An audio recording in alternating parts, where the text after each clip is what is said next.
कामचोर बहू। कांता बहन की 2 बहुएं थी, बड़ी कल्पना और छोटी प्रिया। कल्पना का जैसा नाम वैसा ही काम। सारा दिन कल्पनाओं में रहती, ना कोई काम करती न कोई धाम। अरे कल्पना बहू, जरा अच्छी सी चटनी पीस दे, आज कुछ मजेदार खाने का मन है। पेट में जलन हो जाएगी माँ जी बुढ़ापे में, और वैसे भी मेरा काम करने का वक्त शाम का है, अब प्रिया को ही बोल दो। इतना कहकर कल्पना वहां से चली जाती है। कांता कल्पना के ऐसे रवैये से काफी परेशान रहती हैं। मैं बना देती हूँ माँ चटनी, ऐसा बोलकर प्रिया माँ को चटनी बनाकर प्लेट में खाने को देती है कि तभी वहां कल्पना आ जाती है। अरे वाह चटनी, जरा चख कर तो देखो, बड़े दिन हो गए। अरे नहीं बहू, तू तो रहने ही दे चटनी खाना, पेट में जलन हो जाएगी।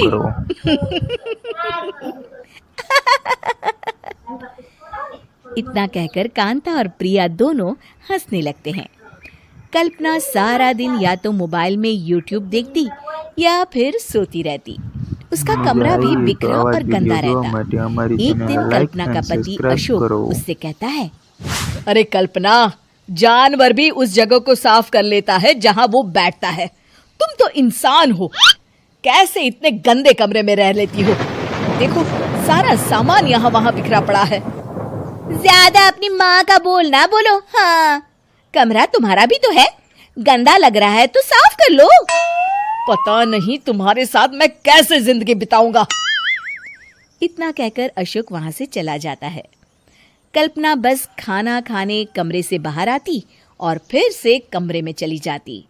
इससे कांता बहन काफी परेशान रहती। एक दिन प्रिया कांता से कहती है, माँ, मैं सारा दिन काम करके थक जाती हूँ, आप कल्पना दीदी से कहिए ना कि सुबह और शाम का काम बांट ले, मैं तो अब सिर्फ एक वक्त का ही काम करूँगी। हाँ।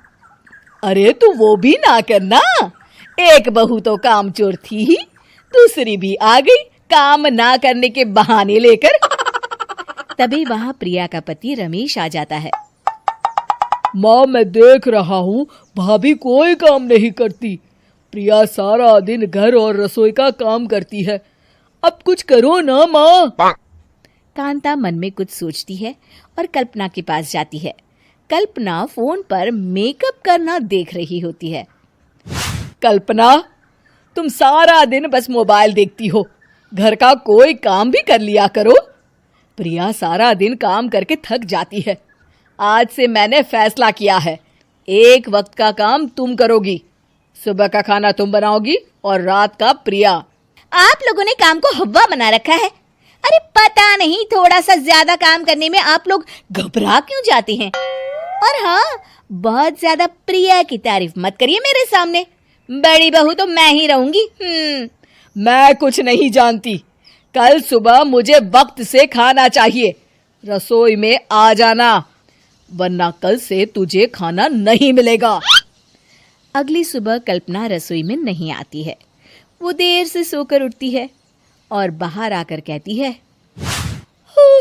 अरे भूख लगी है, आज खाने में क्या है? इतनी देर हो गई, आज किसी ने मुझे उठाया भी नहीं, पता नहीं कहाँ है सब। कल्पना को घर में कोई नहीं दिखता। वो रसोई की तरफ जाती है जहां बड़ा सा ताला लगा होता है। अरे रसोई में ताला! ओ, मैं तो भूल ही गई थी। माँ ने आज से सुबह का खाना मुझे बनाने को कहा था। हे भगवान, इतने लोगों का खाना बनाना क्या आसान है? तभी घर के सारे सदस्य बाहर से वापस आते हैं। वाह माँ जी, मजा आ गया छोले भटूरे खाकर। मेरे मुंह में तो अभी भी स्वाद आ रहा है। अरे कल्पना, तेरे भरोसे रहते तो हम तो भूखे ही रह जाते। कल्पना को बहुत गुस्सा आ जाता है। अब बहुत हो गया, आज से मैं अपनी रसोई अलग कर रही हूँ, मैं अपना खाना खुद बना लिया करूंगी। कल्पना अपनी रसोई अलग कर लेती है, पर आए दिन उसका देर से उठना और काम न करने की आदत से वो भूखी ही रह जाती थी। उसी के सामने घर के लोग अच्छे अच्छे पकवान खाते और कामचोर कल्पना को जैसे तैसे ही खाना बनाकर खाना पड़ता। पर एक दिन तो हद ही हो गई। माँ, दीदी आज सुबह से कमरे से बाहर नहीं निकली, हमें जाकर देखना चाहिए। सो रही होगी कामचोर कहीं की, पर तुम कहती हो तो चलो देख लेते हैं उसे। कल्पना कमरे में पेट पकड़कर बैठी होती है। हाय मेरा दर्द, पेट दर्द के मारे मर रही हूं मैं।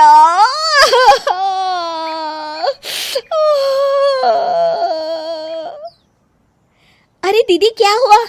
पेट में दर्द क्यों हो रहा है? डॉक्टर को दिखाया आपने? माँ, कल्पना खड़ी होती है और माँ जी के पास आती है।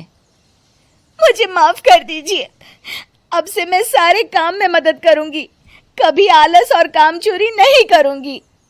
हाँ, वो तो ठीक है, लेकिन अचानक क्या हो गया जो तू काम करने को तैयार हो गई? कामचोर कल्पना। माँ, लगातार बासी और उल्टा पुल्टा खाना खाने के कारण मेरे पेट में इन्फेक्शन हो गया है।